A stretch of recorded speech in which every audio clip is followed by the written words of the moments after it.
Autocorrelation. Okay, this is tau.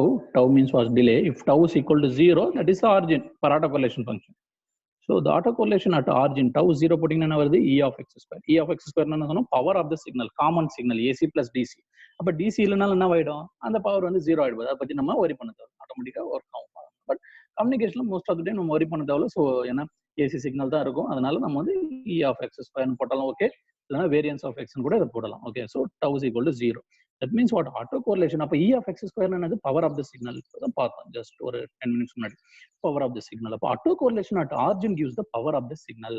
Very important statement. Auto correlation at origin gives the power of the signal. இங்கே எழுதியிருக்காங்க, auto correlation at origin gives the power of the signal. Okay, so again அப்போ இது வந்து நம்மளுக்கு ஒரு power தருது. Power வந்து autocorrelation at origin gives the power of the signal. Again, autocorrelation உடைய நேச்சர் என்ன? autocorrelation வந்து ஈவன் ஃபங்க்ஷனா ஆட் ஃபங்க்ஷனா? ஓகே, அடுத்தது அந்த கொஸ்டின் வருது. autocorrelation வந்து ஈவன் ஃபங்க்ஷனா ஆட் ஃபங்க்ஷனா? இப்போ என்ன மீனிங்? சே ஃபார் எக்ஸாம்பிள், இதுதான் வந்து டவ். Tau at origin. நான் டிலே வந்து 1 2ன்னு போடலாம், இல்லைன்னா என்ன போடலாம், -1 -2ன்னு போடலாம்.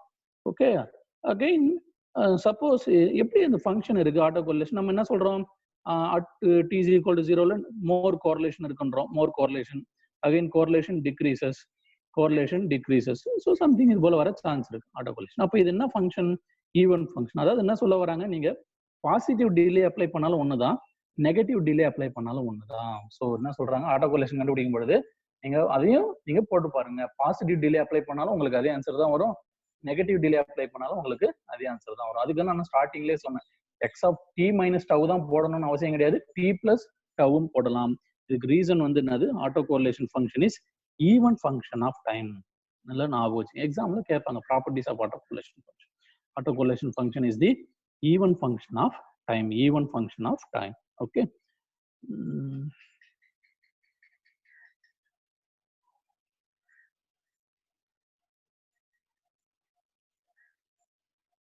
அடுத்தது எழுதியிருக்காங்க பாருங்க, ஒரு signal a cos 2 pi fct plus some theta. What is the autocorrelation function? A square by 2 cos omega tau, a square by tau cos omega tau. So அப்போ இந்த சிக்னலுக்கு பவர் கண்டுபிடிக்கணும்னா என்ன சொல்றாங்க, ஆட்டோகோரிலேஷன் அட் ஆரிஜின் பவர்னு சொல்றாங்க. அப்போ நீங்க என்ன பண்ணணும், இதுக்கு டவு ஈக்குவல் டு 0 போட்டால் உங்களுக்கு என்ன கிடைக்கும், பவர் ஆஃப் த சிக்னல் கிடைச்சிரும். டவு ஈக்குவல் டு 0 போட்டால் உங்களுக்கு என்ன கிடைச்சிரும், பவர் ஆஃப் த சிக்னல் கிடைக்கும். டவு ஈக்குவல் டு 0 போட்டால் power of the signal a square by 2. Again நம்ம ஒரிஜினல் கேஸ்ல பவர் ஆஃப் த சிக்னல் வந்து என்னது, a ஸ்கொயர் பை 2 தான். ஸோ ஆட்டோ கோரிலேஷன் வழியாகவும் நீங்க என்ன கண்டுபிடிக்கலாம், பவர் கண்டுபிடிக்கலாம். ஆட்டோ கோரிலேஷன் வழியாகவும் பவர் கண்டுபிடிக்கலாம். இப்போ எக்ஸாம்ல என்ன ப்ராப்ளம் அப்படின்னு பாத்தீங்கன்னா, எக்ஸாம்ல உங்களுக்கு ஏதோ ஒரு கொஸ்டின் தராங்க, சம் எக்ஸ் ஆஃப் டி தராங்க. எக்ஸாம்ல சம் எக்ஸ் ஆஃப் டி தராங்க. இதுக்கு என்ன கேட்கறாங்க, ஆப்ஷன் கொடுத்துருக்கான், ஆட்டோ கோரிலேஷன் ஃபங்க்ஷன் ஆப்ஷன் கொடுத்துருக்கான். இப்போ நீங்க என்ன பண்ணலாம், இதுக்கு ஆட்டோ கோரிலேஷன் ஃபங்க்ஷன் கண்டுபிடிக்க முடிஞ்சா கண்டுபிடிங்க, ரெகுலர் ஃபார்முலா யூஸ் பண்ணி. அதாவது என்ன formula, expectation x of t into x of t minus tau overall bracket. So 4 option கொடுத்துருப்பாங்க. அப்போ நீங்க என்ன பண்ணலாம், டைரக்டா கண்டுபிடிக்க முடிஞ்சா கண்டுபிடிச்ச ஆன்சர் போடுங்க, இல்லைன்னா என்ன ஷார்ட் கட்டு. ஸோ என்ன ஷார்ட் கட்டு, உங்களுக்கு எல்லா சிக்னலுக்கு என்ன கண்டுபிடிக்க தெரியும், பவர் கண்டுபிடிக்க தெரியும். எல்லா சிக்னலுக்கு என்ன கண்டுபிடிக்க தெரியும், பவர் கண்டுபிடிக்கலாம். ஸோ ஒன்ஸ் உங்களால பவர் கண்டுபிடிக்க முடியுதுன்னா, இதுல எந்த ஆப்ஷன்ல டவு இஸ் ஈக்குவல் டு 0 போட்டா இந்த பவர் கூட மேட்ச் ஆகுது, இந்த 4 ஆப்ஷன்ல எந்த ஆப்ஷன்ல டவு இஸ் ஈக்குவல் டு 0 போட்டா இந்த பவர் கூட மேட்ச் ஆகுது. Because why, the autocorrelation at origin gives the power of the signal. Autocorrelation at origin gives the power of the signal. அப்போ based on that நீங்க என்ன பண்ணலாம், ஆப்ஷனை சூஸ் பண்ணலாம். Again one more clue is there. What is the clue? The autocorrelation function is always even function of time. அப்போ இதுல ஏதாவது add function இருந்தா அதையும் என்ன பண்ணிடலாம், ரிமூவ் பண்ணிடலாம். ஆட் ஃபங்க்ஷன் இருந்தா அதையும் ரிமூவ் பண்ணிடலாம். எதுக்கு சொல்றோம் அப்படின்னா, சப்போஸ் சம்டைம் ரெண்டு ஃபங்க்ஷனுமே சாட்டிஸ்ஃபை பண்ணும். இந்த ஃபங்க்ஷனும் பவர் தருது, இந்த ஃபங்க்ஷனும் பவர் தருது. இப்போ அதுல வந்து 1 ஆட் 1 ஈவன் நீங்க எதை தான் சூஸ் பண்ணணும், ஈவன் ஃபங்க்ஷன் தான் சூஸ் பண்ணணும். அப்படியே நான் autocorrelation function is always even function. And also autocorrelation at origin gives the power of the signal. Autocorrelation at origin gives the power of the signal. Okay, இதான் நல்லா புரிஞ்சுக்கணும். இதுதான் வந்து auto correlation. Next cross correlation. Cross correlation ஆனது ஒரு சிக்னல்ல வேற ஒரு signal கூட கம்பேர் பண்றது தான் அது கிராஸ் கோரிலேஷன். ஒரு சிக்னல் கம்ப்ளீட்டா அனதர் சிக்னல்ல கூட கம்பேர் பண்றது தான் வந்து cross correlation. X of t ன்றது ஒரு சிக்னல், y of t ன்றது completely another signal. Previous case நம்ம என்ன பண்ணோம், x of t ல இருந்தே கொண்டு வந்தோம் சம் டிலே அப்ளை பண்ணி. இப்போ அதெல்லாம் பண்ணல, நம்ம கம்ப்ளீட்டா டிஃப்ரெண்ட் சிக்னல், கம்ப்ளீட்டா டூ டிஃப்ரெண்ட் சோர்ஸ். ரெண்டு சோர்ஸ் இருக்கு, ஒரு சோர்ஸ்ல இருந்து ஒரு சிக்னல் வருது, செகண்ட் சிக்னல் வருது. இது ரெண்டுத்தையும் கம்பேர் பண்றோம், இது ரெண்டுத்துக்கும் ஏதாவது கோரிலேஷன் இருக்கா இல்லையா அப்படின்றத கம்பேர் பண்றதுதான் வந்து என்னது கிராஸ் கோரிலேஷன். இதுதான் வந்து என்னது கிராஸ் கோரிலேஷன். இன்னும் சிம்பிளா சொல்லணும்னா, ஒரு ஸ்டூடெண்டோட பெர்ஃபார்மன்ஸ் அனதர் ஸ்டூடெண்டோட பெர்ஃபார்மன்ஸ் கூட கம்பேர் பண்றது கிராஸ் கோரிலேஷன். ஒரு ஸ்டூடெண்டோட பெர்ஃபார்மன்ஸ் அவனுடைய ப்ரீவியஸ் ஹிஸ்டரியை வச்சு கம்பேர் பண்றது தான் வந்து என்னது auto correlation.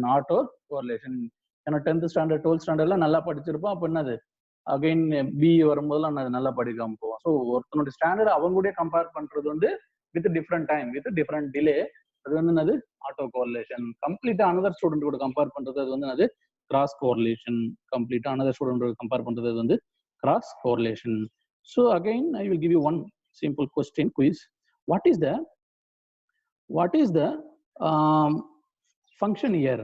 In previous case the auto correlation is function of tau, delay. In this case cross correlation value depends on what? Are you understanding my question? Question உங்களுக்கு புரியுதா? இந்த கேஸ்ல cross correlation value depends on what? Time, how the two or signal delay matches. or any other factor? Yes ma'am. How the two signal matches. Okay, so மத்தவங்களும் கண்டுபிடிங்க என்ன answer அப்படின்னு சொல்லிட்டு. Okay, next properties of auto correlation function. So ஏற்கனவே சொன்னதுதான். So always even function of time, always even function of time, because R X of tau is equal to R X of minus tau. என்ன even ஃபங்க்ஷனுக்கான formula, even function நம்ம என்ன பண்ணுவோம், X of T is equal to what, X of minus D.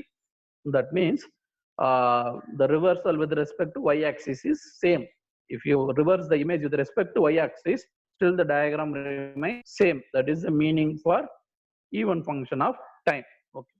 Again, autocorrelation is having maximum value at tau is equal to 0. That means what? In all other time, the value is less than that. Okay. Tau la maximum சொல்றோம். Tau la வந்து என்னது maximum value இருக்குன்னா, again நம்ம அந்த real time example பார்த்தோம். Tau is equal to 0 இருந்தா tau is equal to 0 என்ன meaning sir? ஒரு சிக்னல்ல அதே சிக்னல் கூட கம்பேர் பண்றது. அப்பதான் வந்து நம்மளுக்கு என்னது அதிகமான கோரிலேஷன் கிடைக்கும். அப்போ ஆல் அதர் டைம்ஸ் நீங்க எங்க போனாலும் எதர் அதுக்கு ஈக்குவலா கிடைக்கும், இல்லைன்னா அதை விட கம்மியா கிடைக்கும். நம்ம கேஸ்ல எங்கெங்க மேக்ஸிமம் கோரிலேஷன் கிடைக்கும், 0ல மேக்ஸிமம் கிடைக்கும். 4 செகண்ட்ஸ் எடுத்தோமா time period waveform, again 4 delay பண்ணாலும் என்ன தான் கிடைக்கும் மேக்ஸிமம். இன் ஆல் அதர் கேசஸ்ல எப்படி சார் இருக்கும்? கண்டிப்பா அதை விட லெஸரா தான் இருக்கும், கண்டிப்பா அதை விட லெஸரா தான் இருக்கும். ஓகே, அதுதான் வந்து இங்க போட்டிருக்காங்க, அதுதான் இங்க போட்டிருக்காங்க. Auto correlation value is always less than or equal to the maximum value. The maximum value is generally possible in Rx of 0. Okay, next again நம்ம இது பீரியாடிக் சிக்னலா எடுத்ததுனால 0லயும் இது பாசிபிள், 4லயும் possible. But for another signal only at 0 is possible. வேற ஏதாவது random signal, நான் periodic சிக்னல்லாம் எடுத்தீங்கன்னா ஆட்டோ கோரிலேஷன் வந்து எங்க தான் மேக்ஸிமம் கிடைக்கும், at tau is equal to 0ல தான் என்ன கிடைக்கும், மேக்ஸிமம் கிடைக்கும். ஸோ அதை புரிஞ்சுக்கணும். Okay, so this is the properties of auto correlation function. Okay, ergodic random process, அதாவது என்னது டைம் ஆவரேஜும் mean of the random process என்னது, time average of the random process is equal to the mean of the random process. Again ஒரு statement கொடுத்துருக்காங்க, ergodic process is stationary but stationary process ergodic, not ergodic. So நாளைக்கு வரும்போது என்ன பண்றீங்கன்னா ஒரு 4 different termக்கு என்னன்னு கண்டுபிடிச்சாங்க. What is time average? Anyway, I can tell directly, but you will not understand. So what is the time average? What is the mean average? What is ergodic? What is stationary? எல்லாத்துக்கும் என்ன terms, அந்த term என்ன மீன் பண்ணுது, ப்ராக்டிக்கலா அதை எப்படி explain பண்ணலாம் நான் கண்டுபிடிச்சணும். Okay, next properties of the power spectral density. Very important sir, எக்ஸாம்ல இதை பேஸ் பண்ணி क्वेश्चन கேக்குறாங்க. ஓகே, சோ என்ன சொல்ல வராங்க, the property power spectral density. Power spectral டென்சிட்டினா ஞாபகம் இருக்குங்களா? SX(f). பவர் ஸ்பெக்ட்ரல் டென்சிட்டி என்னது?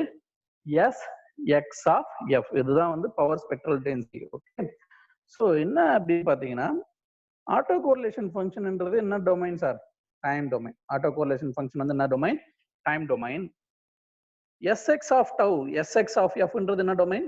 Frequency domain. ஸோ டைம் டொமைன்ல இருந்து ஃப்ரீக்வன்சி டொமைனுக்கு போகணும்னா நம்மளுக்கு என்ன எடுக்கணும்? ஃபோரியர் டிரான்ஸ்ஃபார்ம் எடுக்கணும். நம்ம என்ன எடுக்கணும்? Fourier transform. அப்போ இப்போ என்ன சொல்ல வராங்க? டைம் டொமைன்ல இருந்து ஃப்ரீக்வன்சி டொமைனுக்கு போகணும்னா ஃபோரியர் டிரான்ஸ்ஃபார்ம் எடுக்கணும். ஃப்ரீக்வன்சி டொமைன்ல இருந்து டைம் டொமைனுக்கு வரணும்னா இன்வர்ஸ் ஃபோரியர் டிரான்ஸ்ஃபார்ம் எடுக்கணும். என்ன எடுக்கணும்? Inverse Fourier transform. அதாவது final and power spectral density is autocorrelation function and power spectral density is what? Fourier transform pair. Autocorrelation function or power spectral density or Fourier transform pair. புரியுதான்னு பாருங்க. உங்களுடைய autocorrelation function அதனுடைய power spectral density இது எல்லாமே எதுக்கு? ஒரு common signal sir. இது எல்லாமே எதுக்கு? ஒரு காமன் சிக்னல். காமன் சிக்னல் நீங்க என்னன்னு சொல்லலாம்? Some x of t. Sorry, some x of t. ஒரு காமன் சிக்னல் எக்ஸ் ஆஃப் டிக்கு ஃபர்ஸ்ட் என்ன பண்ணுங்க? ஆட்டோகோரிலேஷன் கண்டுபிடிங்க. அதுக்கப்புறம் அந்த ஆட்டோகோரிலேஷன் ஃபங்க்ஷன்ல இருந்து என்ன கண்டுபிடிக்கணும்? ஃபோரியர் டிரான்ஸ்ஃபார்ம் எடுத்தீங்கன்னா உங்களுக்கு என்ன கிடைச்சிரும்? பவர் ஸ்பெக்ட்ரல் டென்சிட்டி கிடைச்சிரும். ஸோ என்ன சொல்றேன்னு புரியுதா? அதாவது என்னுடைய ஃப்ரீக்வன்சி டொமைன் நேச்சர் கிடைச்சிரும். எக்ஸ் ஆஃப் டில இருந்து ஆர்எக்ஸ் ஆஃப் டவு போனா ஃபோரியர் டிரான்ஸ்ஃபார்ம். அதுக்கப்புறம் உங்களுக்கு என்ன கிடைக்கும்? SX of F power spectral density கிடைச்சிரும். ஓகே. ஸோ எக்ஸ் ஆஃப் டிக்கு டைரக்டா ஃபோரியர் டிரான்ஸ்ஃபார்ம் அப்ளை பண்ணா என்ன கிடைக்கும்? எனிபடி எக்ஸ் ஆஃப் டிக்கு இங்க நான் என்ன சொல்றேன்? எக்ஸ் ஆஃப் டிக்கு ஃபர்ஸ்ட் என்ன கண்டுபிடிங்க? ஆட்டோ கோரிலேஷன் கண்டுபிடிங்க. அதுக்கப்புறம் ஃபோரியர் டிரான்ஸ்ஃபார்ம் எடுங்க. இது வந்து auto correlation sir. X of டிக்கு என்ன கண்டுபிடிக்கணும்? ஆட்டோ கோரிலேஷன் ஏசிஎஃப் கண்டுபிடிங்க. எக்ஸ் ஆஃப் டின்னு ஒன்று இருக்கு. அதுக்கு ஆட்டோ கோரிலேஷன் ஃபங்க்ஷன் கண்டுபிடிச்சிங்கன்னா என்ன வரும்? RX of tau. அதுக்கு ஃபோரியர் டிரான்ஸ்ஃபார்ம் எடுத்தா எஸ்எக்ஸ் ஆஃப் டவ். இப்போ நான் என்ன கொஸ்டின் கேட்குறேன்னா எக்ஸ் ஆஃப் டிக்கு டைரக்டா ஃபோரியர் டிரான்ஸ்ஃபார்ம் எடுத்தா என்ன வரும்? Anybody? X of omega sir. What is the Fourier? Yes, x of omega sir. Okay, but what is that? What is the name of x of omega? Frequency yes, domain. What about others? Yes, okay sir. Frequency domain. The name is the magnitude spectrum. You will get what? Magnitude spectrum. Okay, frequency domain is okay, but what you are getting? Magnitude. You are having one signal here. டைரக்டா Fourier transform எடுத்தா உனக்கு என்ன கிடைக்கும்? Magnitude spectrum தான் கிடைக்கும். உனக்கு என்ன கிடைக்கும்? Magnitude spectrum. Okay. So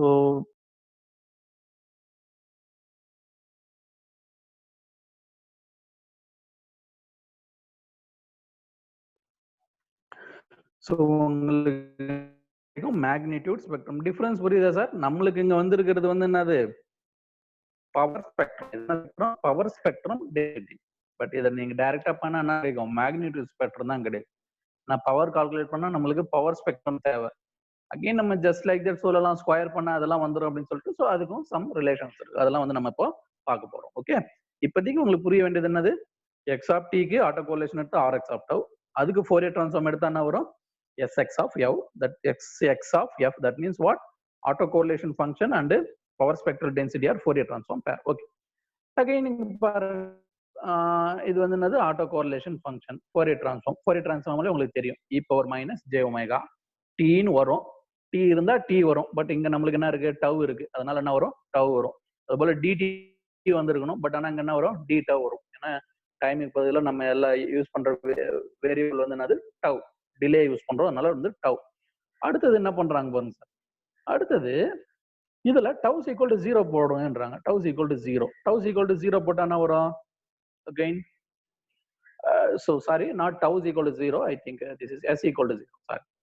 So I think s is equal to sx of f. In that f is equal to 0. Frequency f is equal to 0. f is equal to 0 போட்டீங்கன்னா இது 0 ஆகும்.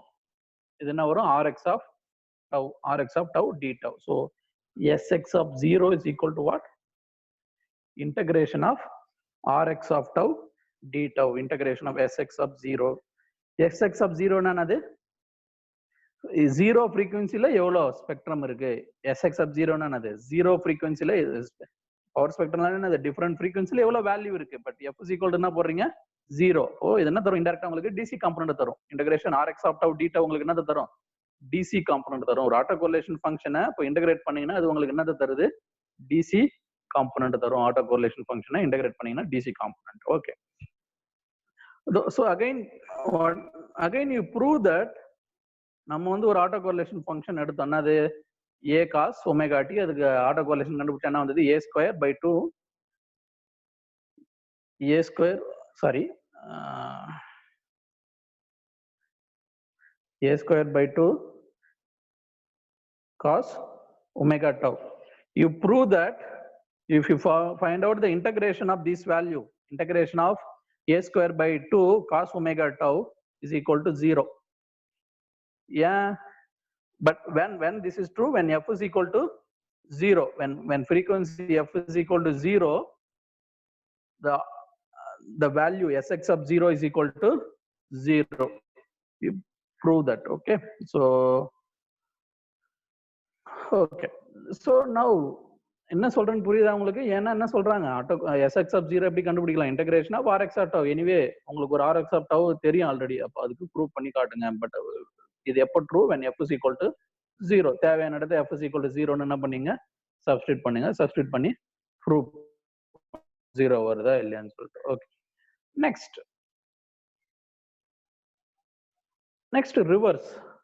அதாவது sx of f தெரிஞ்சா எப்படி rx of tau கண்டுபிடிக்கிறது? Inverse Fourier transform. Okay, inverse Fourier transform. Inverse Fourier transform என்ன difference? இங்க minus வர்றது போல இங்க என்ன வரும், பிளஸ் வரும். மைனஸ் வர்றது போல இங்க பிளஸ் வரும். ரிமைனிங் எல்லாமே வந்து என்னது, சேம். ரிமைனிங் எல்லாமே வந்து சேம். அகைன் இதுல இருந்து என்ன இம்பார்ட்டன்ட் அப்சர்வேஷன்? ஸோ இப்போ என்ன பண்றாங்க, டவுஸ் ஈக்குவல் டு 0 போடுங்க. நான் 0 போடுங்க, டவுஸ் ஈக்குவல் டு 0. இப்போ இந்த ஈக்குவேஷன்ல டவுஸ் ஈக்குவல் டு 0 போட்டீங்கன்னா rx of 0. So this is rx of 0.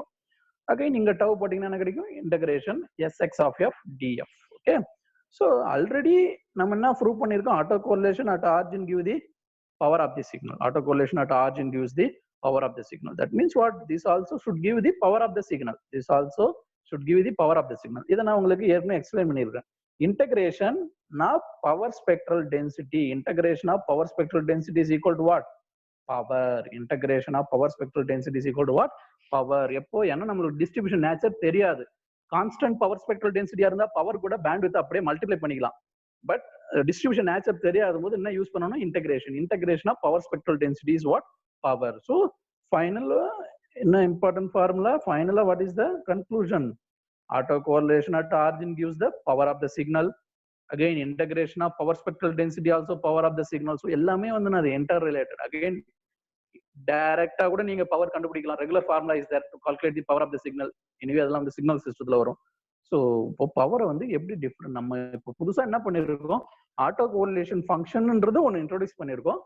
அதனுடைய பெனிஃபிட்டை நம்ம எக்ஸ்ட்ராக்ட் பண்ணிக்கிறோம். சம்டைம் தேவைப்படும் போது அதனுடைய பெனிஃபிட்டை எக்ஸ்ட்ராக்ட் பண்ணிக்கிறோம். மெயின் அட்வான்டேஜ் என்னது, ஆட்டோ கோரிலேஷன் தெரிஞ்சு நம்ம என்ன கண்டுபிடிச்சலாம், ஈஸியா பவர் ஸ்பெக்ட்ரல் டென்சிட்டி கண்டுபிடிக்கலாம், பவர் இதெல்லாம் வந்து நம்ம என்ன பண்ண முடியும், கண்டுபிடிக்க முடியும். ஓகே, ஸோ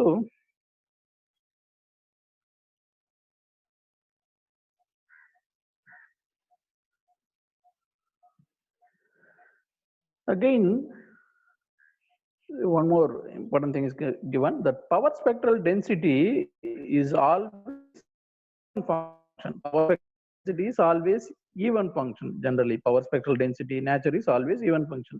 நீ டயக்ராம்லாம் பார்க்கும்போது இதெல்லாம் போட்டிருப்பாங்க, பவர் ஸ்பெக்ட்ரல் டென்சிட்டி இதுல தான் போட்டிருப்பாங்க. Always even function of frequency. Even function ஆனது பவர் ஸ்பெக்ட்ரல் டென்சிட்டினாலே என்னது, with respect to frequency, that is even function. எப்படி ஆட்டோ கோரிலேஷன் வந்து even function, அது போல பவர் ஸ்பெக்ட்ரல் டென்சிட்டி என்ன function, even function. Because Fourier transform of real and even function is what? Always Fourier transform of, if the signal is real and even, if you take Fourier transform, the result will also be real and even. Okay, if you take real and even signal, if you find out Fourier transform, the answer will also be the real and even. Real and even. Most of the time auto correlation function is real function and even function, real and even. So for real and even, again you will get real and even, real and even. So power spectral density is always real function only. Okay, you will never get the negative power. So power spectral density is always real and also the even function of time, and also the even function of time. Again it is a never power can never be negative. In general power can never be negative. So power spectral density is always greater than 0. Okay, magnitude can be positive or negative, magnitude can be positive or negative, but power nala enadhu, some magnitude squares. So power can never be negative. That means what? Power spectral density is always greater than or equal to 0.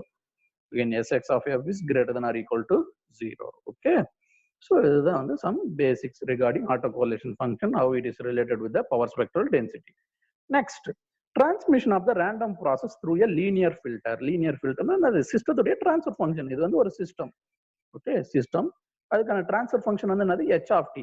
Transfer function h of t. Frequency domainல எப்படி எழுதலாம் இதுக்கான transfer function? h of f or h of omega ன்னு எழுதலாம். எப்படி வேணாலும் எழுதலாம். Frequency domainல வந்து என்ன எழுதணும்? Time domainல அதனுடைய transfer function. Time domainல transfer function இன்னொரு நேம் என்ன sir? Impulse response of the system. So h of t என்னது? Impulse response. Control system எல்லாம் பார்த்திருப்பீங்க. h of t என்னது? Impulse response. ஏன் வந்து system response-க்கு impulse response ன்னு சொல்றாங்க? அதெல்லாம் நான் வந்து அப்புறம் சொல்றேன். So h of t என்னது? Impulse response or response in the time domain. So impulse response naale enadhu response in the time domain or system transfer function. So about system transfer function in frequency domain la enadhu h of f or h of omega. Okay, then see suppose what is x of t? X of t is a time domain value of the signal. Time domain value of the signal. What will be the frequency domain of the signal? X of omega. Okay, இப்போ நம்ம observe பண்ண போறது என்னன்னா ஒரு சிக்னலை இது வழியா அப்படி பாஸ் பண்ணும்பொழுது அவுட்புட்ல வர சிக்னலுடைய ஸ்பெக்ட்ரம் நேச்சர் இதெல்லாம் வந்து எப்படி இருக்கும், அவுட்புட்டுக்கு வர ஸ்பெக்ட்ரல் நேச்சர் இதெல்லாம் வந்து எப்படி இருக்கும். ஸோ என்ன சொல்ல வராங்க இங்க பாருங்க.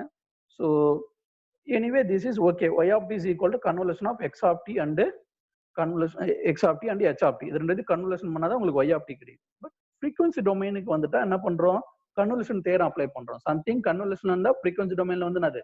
Multiplication. இதை நோட் பண்ணீங்க. Convolution in one domain is multiplication in the another domain. Convolution in the நான் time to frequency சொல்லல, என்ன சொல்றேன்? Convolution in one domain is multiplication in the other domain. Suppose உங்களுக்கு frequencyல convolution இருந்தா கூட timeல என்ன வரும்? Multiplication வரும். அதனால தான் இது போல ஸ்டேட்மென்ட் சொல்றேன். Convolution in one domain is multiplication in the another domain. So okay. So அப்போ என்ன வரும்? Just convolutionக்கு பதிலா நீங்க என்ன பண்ணணும்? Multiplication போட்டுக்கணும். அது போல டைம் டொமைனுக்கு பதிலா frequency domain போட்டுக்கணும். y of omega is equal to x of omega into h of omega. இப்போ இங்க நீங்க அப்சர்வ் பண்றது மேக்னிடியூட் ஸ்பெக்ட்ரம். சார் இது என்ன ஸ்பெக்ட்ரம்? Magnitude spectrum. இது வந்து என்னது? Input signal magnitude spectrum. System response இது வந்து என்னது? Output signal magnitude spectrum. Output signal magnitude spectrum. But அடுத்து எழுதியிருக்கிறது என்னது? Power spectral density. அடுத்து எழுதியிருக்கிறது என்னது? Power spectral density. What is the power spectral density of output? That means what is the power spectral density of output? Yes, subscript y power spectral density the function of f is depend பண்ணிருக்கு. Anyway இது இன்புட்டையும் system transfer ஃபங்க்ஷனையும் depend பண்ணிருக்கும். அது எப்படி depend ஆயிருக்கு? பாருங்க. So system transfer ஃபங்க்ஷனை square பண்ணணும். இன்புட்டுக்கு power spectral density தெரியணும். அப்போ என்ன meaning? Output power spectral density is equal to multiplication of input power spectral density and the system magnitude square. Anyway, this is power spectral density and again this is power spectral density. What is this? h of omega square. h of omega square. அப்போ unit வந்து relate பண்ணணும். Anyway இது power ஸ்பெக்ட்ரம்னா இதுவும் power spectrum. அப்போ என்னுடைய contribution வந்து நம்பரா தான் இருக்கணும். ஸோ கெயின்னால என்னது? Sum number. But simple number இங்க நாட் சிம்பிள் நம்பர் போதாது. ஏன்னா ஸ்கொயர், ஏன்னா நம்ம பவரை பத்தி ரிலேட் பண்றோம். இது வந்து என்னது? Simple magnitude h of omega என்ன சார்? ஜெனரலா magnitude gain. h of omega என்னது? ஜெனரலா வந்து மேக்னிடியூட்ல இருக்கிற கெயின் தான். பட் நம்மளுக்கு என்ன தேவை? பவருக்கு வந்துட்டோம். அதனால பவர் கெயின் தேவை. அப்போ மேக்னிடியூடுக்கு அப்ப h of omega நம்ம என்ன பண்ணணும்? ஸ்கொயர் பண்ணணும். ஸோ புரிஞ்சுங்க. h of omega சிம்பிளா h of omega போட்டா போதாது. h of omega என்ன பண்ணணும்? ஸ்கொயர் பண்ணணும். ஏன்னா நம்ம பவர் டொமைன்ல இருக்கிறோம். ஓகே, ஸோ இதை கிளியரா எழுதி வச்சுங்க சார். இதெல்லாம் நீங்க எந்த டொமைன்ல இருக்கீங்க? Amplitude domain. இதெல்லாமே வந்து ஆம்ப்ளிடியூட் டொமைன். ஃப்ரீக்வன்சில இருக்கீங்க. Okay, frequency versus amplitude. இது வந்து என்னது? Frequency versus amplitude. இது ஃப்ரீக்வன்சில இருக்கீங்க. But frequency versus what? This is power domain. So power domain வரதுனால தான் என்ன யூஸ் பண்றோம்? ஸ்கொயர் யூஸ் பண்றோம். ஸோ நிறைய பேர் வந்து அந்த ஸ்கொயரை பார்க்கறதே கிடையாது. சிம்பிளா வந்து h of omega போட்டு போயிடுங்க. ஸோ அது வந்து தப்பாயிடும். கேட் எக்ஸாம் இதெல்லாம் வந்து அடிக்கடி கொஸ்டின் கேட்டிருக்காங்க. Okay, so next again notation la h of omega or h of f, you can write anything square into s of f. Okay, so again what is the output power? Once if you know the output power spectral density, you can calculate the output power. What is that? Simply the integration of power spectral density. Again that to the what is the integration limit? Your bandwidth, your system bandwidth. So system bandwidth. Okay, so output power is equal to integration of power spectral density. அப்போ என்ன meaning, some parameter இதெல்லாம் தரும்பொழுது output பவரை எப்படி கண்டுபிடிக்கலாம், output பவரை எப்படி கண்டுபிடிக்க முடியும்? ஃபர்ஸ்ட் என்ன பண்றாங்க, பவர் ஸ்பெக்ட்ரல் டென்சிட்டி கண்டுபிடிக்கிறாங்க. அவுட்புட் பவர் ஸ்பெக்ட்ரல் டென்சிட்டி என்ன தெரியணும், இன்புட் பவர் ஸ்பெக்ட்ரல் டென்சிட்டினா h of omega தெரியணும். ஸோ இதெல்லாம் தெரிஞ்சாதான் அவுட்புட் பவர் ஸ்பெக்ட்ரல் டென்சிட்டி கண்டுபிடிக்க முடியும். அகைன் வர ஆன்சர் என்ன பண்ணணும், ஸ்கொயர் பண்ணணும். வர ஆன்சர் என்ன பண்ணணும், sorry, once output power spectral density கிடைக்குதுன்னா நீங்க என்ன பண்ணணும், இன்டகிரேட் பண்ணாதான் அவுட்புட் பவர் கிடைக்கும். இன்டகிரேட் பண்ணாதான் அவுட்புட் பவர் கிடைக்கும். ஸோ இதுதான் sir conclusion. So I will see what is the next topic.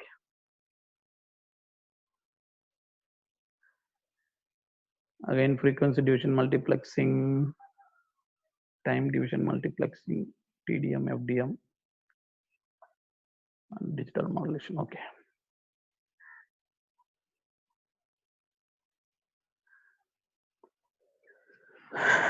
Okay. Any doubt regarding today's class, like random process and correlation and spectral density relation, you can ask now, or otherwise we'll start the session by 9:30 and it will close at 10 o'clock. Yes, sir. Yes, Kadi.